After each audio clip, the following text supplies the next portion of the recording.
Determination without restructuring. No going back on Ijaw nation. Prof. Okaba, INC leader. Welcome to the news and please subscribe to our channel. And to get more fresh updates so you be the one to be notified when we post more videos, please click on the notification button. Thank you. The president of the Ijaw National Congress, INC, Professor Benjamin Okaba, has declared that unless Nigeria is restructured, the Ijaw nation would not back down on its self-determination struggle. In an interview with Saturday's Sun, the former provost of Ole Pampos, Delta State University, Abraka, noted that over 80% of all wells in the Niger Delta are owned by the Northerners. Well, everybody is calling out restructuring. Do you now see, while I'm saying a dialogue is inevitable? We cannot just continue Nigeria like that. Some people are bleeding. Some regions, they're bleeding out. We need to call them nurse ourselves. Yes, I'm carrying a sore on my leg. You are carrying a cut on your arm. It is a cut and at you are going to bleed out. That is how we are. Each and every region has its problem. That is why I said a dialogue will give anyone who is coming in a soft landing, and it will even make us to have one voice as electors and as citizens. So make us have one voice. Okay, this person is what we are choosing. This person is who we are choosing. Okay, we are going to choose the person. Okay, the news in detail, please stay with us. What is your view on the state of a nation? He replied, Nigeria is sliding every day. Things are getting worse. All the indicators of a failing nation are manifested in the country. You have political unrest, the economy is down, there is crisis, and inflation is very high. Everything is just sliding down. We have said this severally, rather than taking steps to improve, but we have a government that is into propaganda. The state of a nation is worrisome. How do we come out of the situation? He replied, the structure of this country has deviated from what was laid by the founding fathers, as entrenched in the 1963 Constitution, which was pure federalism. In 1960, we were talking of a nation united in diversity, but today, Nigeria is divided along ethnic and religious lines. So getting back Nigeria to steam, to a country where everybody can call his own, requires going back to the principles and the spirit of 1960 federalism, where clear issues of derivation were enshrined, arising from the 1957 regionalism to 1960 and the then Republican Constitution of 1963. These were the original constitutions, and the founding fathers believed that with these agreements put in place, they could have a united Nigeria in spite of its diversity.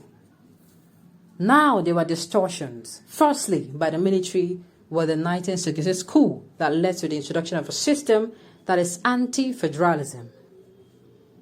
The various obnoxious laws of 1978 Land Use Decree, the Petroleum Act, and so many acts, which to a large extent took away the rights of the minority and placed governance at the center to the detriment of the federating unit. All of this were transferred into the 1979 Constitution and consolidated in 1999 Constitution, which we have referred to as a satanic document. A document that first of all lies that Nigerians gathered and agreed. There was no such agreement. Nigerians never at any time gathered for it. It was already put together, drafted by a cabal of some military officers, all to the benefit of the ruling oligarchy. Today, Nigeria is suffering because the 1999 Constitution created a very strong center and very weak subordinate unit. To the extent that there cannot be economic progress as we now operate in a feeding bottle economy.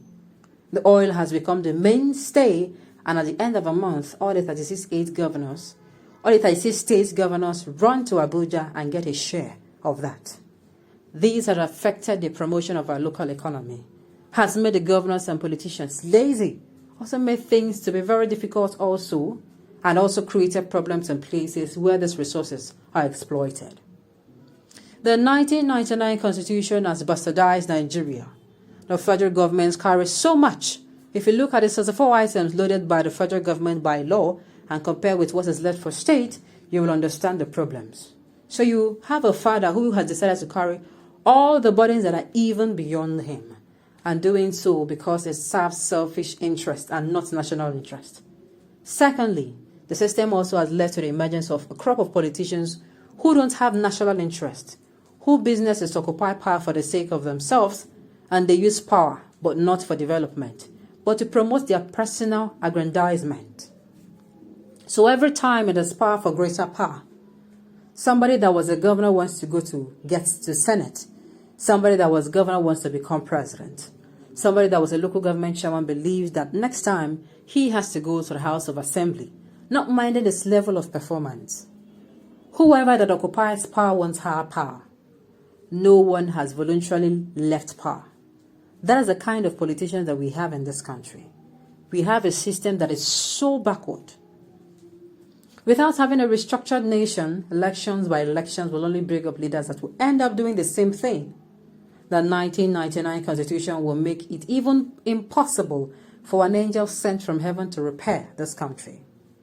No matter how good you are, because the structure is so defective. Take for instance a leader coming from the minorities, loaded with the best of ideas, but because he is from the minorities, he is not given a chance, because you have a system where some sections enjoy massive majority in the House. So if the ideas were so perfect, they will be dead on arrival because they don't serve the interests of these other people. Unless we have a system where there is equity through federal system, where there will be true representation on the basis of ethnic nationalities, so that it is not a matter of coming from the north or west, but every ethnic nationality should have a fair representation.